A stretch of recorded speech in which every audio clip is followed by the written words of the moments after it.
Good day, everybody. I hope you are doing very well. Warm greetings from the National Coordinating Council of the Obedient Movement. Um, this is about Train the Trainer project. This is the part two. This part two deals with election situation room and post-election phase. Since at the part one, we have dealt with pre-election issues and immediate post-election period. So now the election situation room, we are advocating that it is quickly set up and early setup and test running of this election situation room or election war room is good for every local government as well as every state. What do we mean by that? It means that the election, the ESR, the election situation room is a room that addresses all problems of the election, especially on the election day, through the use of technology, skill, knowledge, attitudes, and experience. It is where some professionals, some high-class professionals and experienced people are gathered to continue to receive information and messages from the field, to transfer such messages to any other level that is above them, for example, from local government to state level, or from state level to zonal level, or from zonal level to national level. It is very important to also provide solution for whatever problems are coming in from the field. It is a room that is meant for monitoring and evaluation rather than mere observation of what is going on the field. So it collects real field data and quickly process it to solve emergent problems on the field.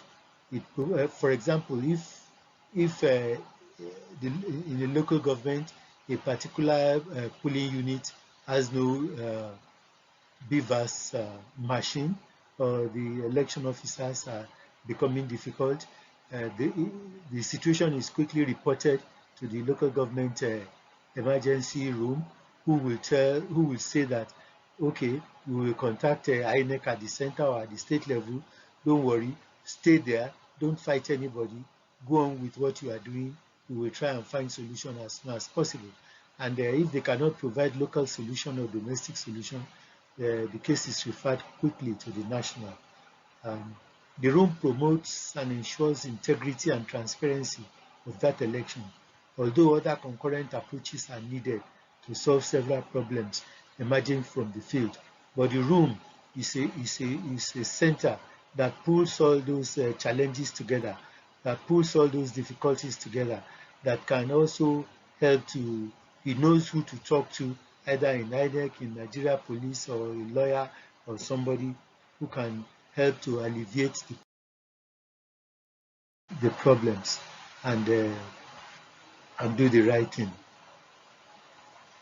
So it helps us to play a greater role in crisis management, emergency forecasting, and constructive engagement on the election day. So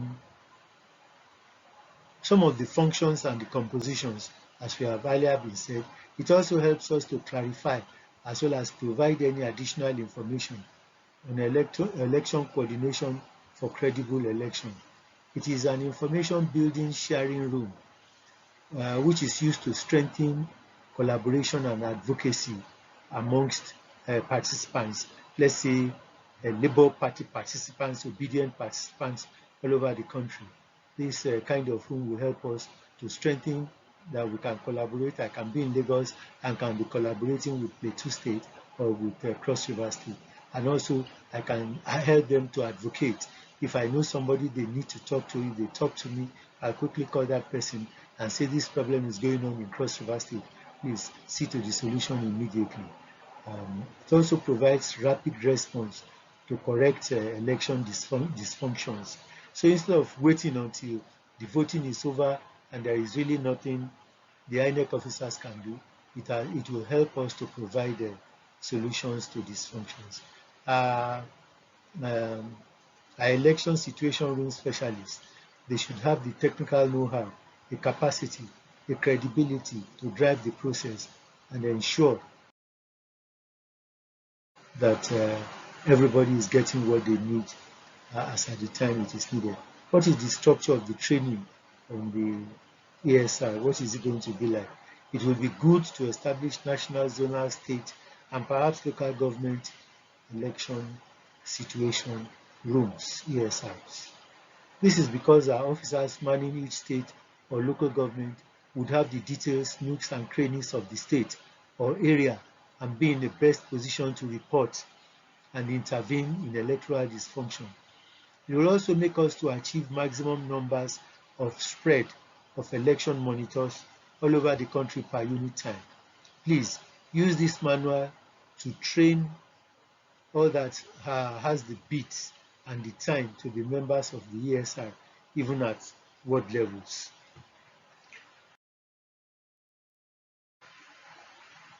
What are the advantages of the election situation rooms or war room? Regarding the results, the effects, and the impacts, ESR exposes elements that are not so obvious or easy to produce through other approaches. For example, because it is on the spot gathering of data and incidences, there is no other approach that can gather data as well as situation reports from all over the country at the same time. It improves the reliability of data because it is sent as soon as it is gotten, and more often than not, they have to do with election dysfunction. It facilitates quick data analysis and exploitation. That is data entry. We can analyze, we can do descriptive, we can also do inferential analysis of such data that comes in before sending out our reports. It reduces the data discrepancies amongst election monitors, which means that if another party is trying to report another thing, we say we have on the spot data that had been sent to us on the situation using domestic service providers and not international. So this way it will reduce discrepancies amongst election monitors. It will ensure timely correction of identified shortcomings and malfunctions.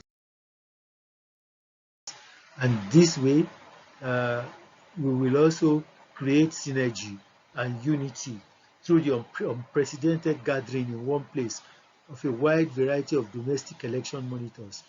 It will mobilize the expertise of several components together for one single purpose, which is a credible as well as transparent election. Rendering election results credible, as the case may be, because we would say that we have what it takes, and the ESR also helps us in informing and pacifying the public.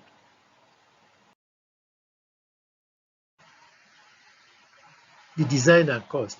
The vast technology involved for collection, collation, analysis of data might be really very expensive, maybe in the neighborhood of 500 million naira. It is apparent that we do not have that kind of money now, currently, and we may not get it before the election day of 25th February 2023. So what do? At the front end of the online portal, members of the public can create personal accounts with which they can gain access to all uploaded results stored as PDF files on the iRev, which is used by the Beavers machine. Data of information loaders shall use domestic service providers such as MTN and Glo to etc. to relay their information alone. They are not supposed to use foreign service providers such as WhatsApp, Twitter, etc. because the courts will not agree to foreign service providers, only domestic service providers. What are the factors or the indicators that the ESR operators should look forward to? Of course, there are socio-political factors and analysis to encompass. For example, they should look at the political institutions and political powers. What are the current political institutions in Nigeria, from probably INEC and state federal government assemblies, maybe the Senate or the House of Rep, that has power over making electoral laws and and quotes. Also, the political powers, who are they, where are they, what are they doing? The major political actors and characters, especially in all the presidential candidates, for that matter, all chairmen of all the major political parties. Also, we want to look at the roles of actors and their desires, both apparent and hidden, so that we can know that, for example, we have had some of supporters being harassed and being enforced, maybe to vote in another direction in some areas of Lagos State. Such a place shows us that the desires of the actors there is apparently to intimidate and to force us to vote against our conscience and to make sure that there is no free and fair election. So we must also look at the state of electoral integrity. It is rumored that INEC wants to give distribution of voting materials, for example, to somebody in Lagos State who is a die-hard APC, who had organized several violent and non-violent uh, uh, meetings or exercises for the APC. And we are saying that if such thing happens, there is no electoral integrity, because the electoral commissioner had not demonstrated that he can be neutral and move away from controversy. So we also look at the socioeconomic demographics of the voters. We look at the ethnicity of voters. We look at the religion, the gender, and youth that pertains to voters. How many, like what we have now, that the largest number of registered voters are youths, followed by women. So we look at the important social and technological networks for an ESR, that is for the situation room. Let's quickly look at the technical. Power. Power, maybe power bank, maybe small generator, maybe whatever that can make us to have access using internet to quite a very wide area. The ICT, that is your phone functional, or probably your laptop, or probably iPad that can take messages and send out messages at the same time. Is there 4G network? Even if you have a 3G network, it will only be slow. But do you have network in that area of the polling unit? And then we look at these are basic technical things. We look at the social, the constructive relationships that should be nurtured in by an ESR. We look at government structures and top of officers. We should be able to pay advocacy visits to them. We should be able to go to meet with them, chairmen of committees in the House of Representatives that has to do with voting.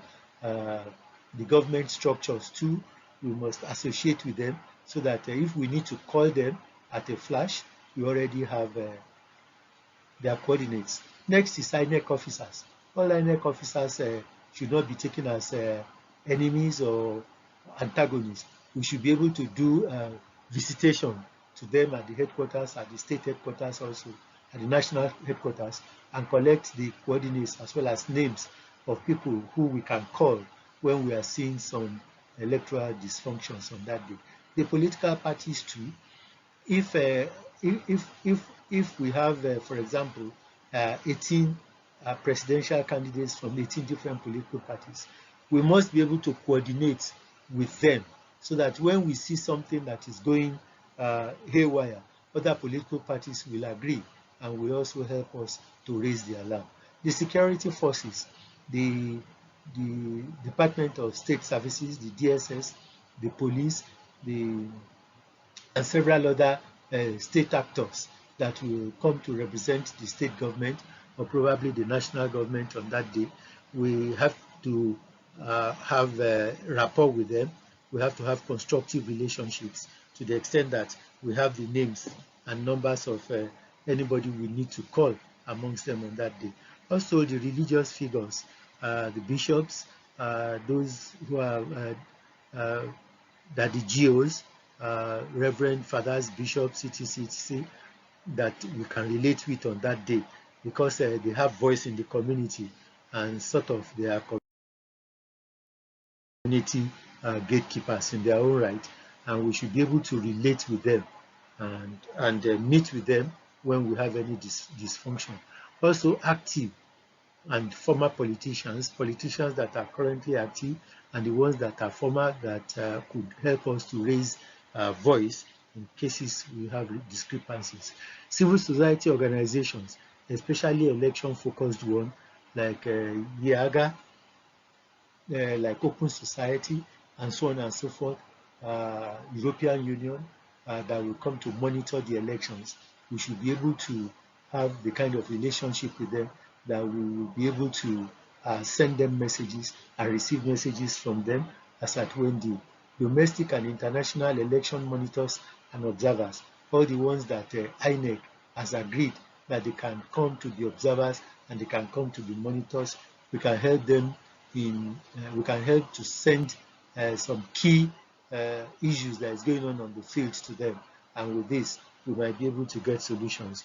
Our field workers, polling units, agents, and ambassadors, all of them should be teamed together. We should have the names and coordinates at the center, irrespective of which polling unit, which state, which area, which ward. It's all the same national. We should also have other persons and institutions that might be helpful to enforce integrity, such as ECOWAS, African Union, and so on and so forth in that area. Also, as I mentioned earlier, the European Union, the OECD, and international electoral monitors. What are the limitations of the situation rooms? The ESR does not criticize the process. The aim is not to criticize this process, but to ensure that elections are credible. Hence, the need of all of us to cultivate constructive relations with election management entities, relevant government structures such as security agencies, who should be ready to enforce the law, the domestic community of stakeholders, or that's all citizens of Nigeria, the international community, for no country runs in isolation. Now, every country is related in one regional group or the other. I want us to quickly look at the problems, possible problems on election day, which we should be aware of and which we should be ready for to find solution at the polling unit that is being supervised by a situation room, the situation reports room. Unreasonable delay in the announcements of results. Sometimes there is so much delay that they go ahead and mutilate those results and result sheets and announce something that is different. Unbalanced or insufficient supervision of tabulation of final results. Denial of access for other authorized persons, especially Labour Party ambassadors, because if we don't have a Labour Party polling unit agent, our ambassador could step in to inspect, to also supervise and monitor what is going on. So they may deny some of them authorization to see and observe what is going on. Failure to publish detailed results down to polling unit level. It has happened before, especially when they have a desire to rig. Discrepancies between election day records of results and the final results at any level of election administration. All these have happened in the past, and we should be aware that it's possible for them to happen now. Complex or vague complaints lodging procedures may make it unclear to which body complainants should reach or approach. If the complaint is vague and you are not sure if it is, or whoever you sent it to is not sure if it's to send it to the security officers or to send it to election managers or election observers. Sometimes there are judicial or administrative bodies that may refuse to accept complaints or are not ready to adjudicate fairly and constructively. Our team of lawyers will tell us exactly what is best to do in the interest of law, because we are law-abiding citizens.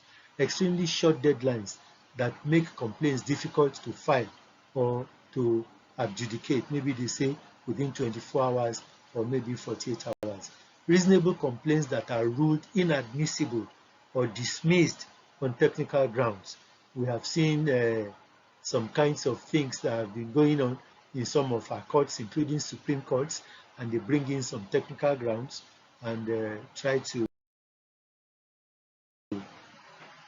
change decisions of the people. You can also get unnecessary delay or prolongation of the process of reaching a decision to the point that it denies complainants access to effective remedies.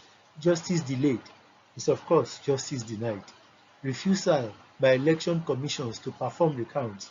Sometimes the election commission will just say they want to appeal such ruling or decisions, or they don't have officers, or the area is not safe enough, and they find excuse as not to go for recount. INEC official who might be ready to jeopardize results, maybe he's been bribed, or maybe he's been mortgaged by any other political party. The voting process that is not open and transparent enough. If you see when we were doing the other tutorial on election day proper, you will drop your ballot paper into the ballot box, which will be in the open. Ballot boxes or box will not be in secret. It will not be hidden from the public, so that somebody does not put in a whole load of ballot papers into it, which are not real to the election in itself. So threats and anger by representatives of losing party, we have seen that one so very much, and it has been reported in some northern states and especially also in Lagos State. No light or battery to transmit audio or video of irregularities. We should be ready to face and solve these and several other peculiar problems of electioneering that may come on that day. So the post-election phase activities, what exactly do we mean by that? We expect that for this, we will have a cross-disciplinary team of lawyers, ICT specialists, accountants, social scientists, experienced politicians and administrators who are ready to work fast. Major activities that they shall be doing are as follows. 1. A post-election audit. This is a comprehensive review of the overall election results for integrity and accuracy. The ESR compiles reports, becomes very useful here to do a comprehensive audit. They will also need to do a post-mortem evaluation, which is especially important to compare projected results and the final outcomes. It helps to firm up rationale for decisions made at the pre-election and election phases. It is also a veritable historical analysis of strengths and weaknesses, and what we have been able to do right and what we didn't get right. 2. Contest of the election. It can be by us against an opponent, e.g. Labour Party versus PDP, or by our opponents against us, e.g. PDP versus Labour Party, or other contestants against each other, PDP versus APC. Our team of lawyers must be ready to review all issues and determine response or joining a suit as interested persons. Recounts. Specific to some polling units, wards, or LGAs or states, the process recounts ballots in the official canvas and reconciling records. It is possible that we seek it or others do so. Our team of politicians and subject matter specialists should be ready and should be formed in readiness for these kinds of recount activities. Post-election violence and riots. Well, yeah, preceding history in Nigeria, it has happened before. This is a possibility, especially in certain parts of the country. Our members should prevent such wherever possible through advocacy to higher powers and community gatekeepers. None of our members should participate directly or indirectly, no matter the provocation, and they should avoid being caught in the puddle or in the muddle. Uh, Non-contest. If there is no contest, of course, especially non-violent contest, we should be doing preparation for power transition. So a team should be set up to draft the election acceptance speech of His Excellency, Mr. Peter Obi, and another team for the power on transition stroke handover. Each should be populated with knowledgeable people and experienced administrators who knows what to ask for in terms of documents and materials from the exiting government. I want to use this opportunity to ask you to vote right, to vote, to also show our people how to vote right, to vote Labour Party, and to thank you for your attention, for the great efforts that you have been putting into this laudable program, which will redeem Nigeria, which will reverse the, the speed with which Nigeria is running around by the precipice. I thank you so much, and if you have any question, please do not fail to contact the National Coordinating Council of the Obedience Movement. Thank you. God bless you.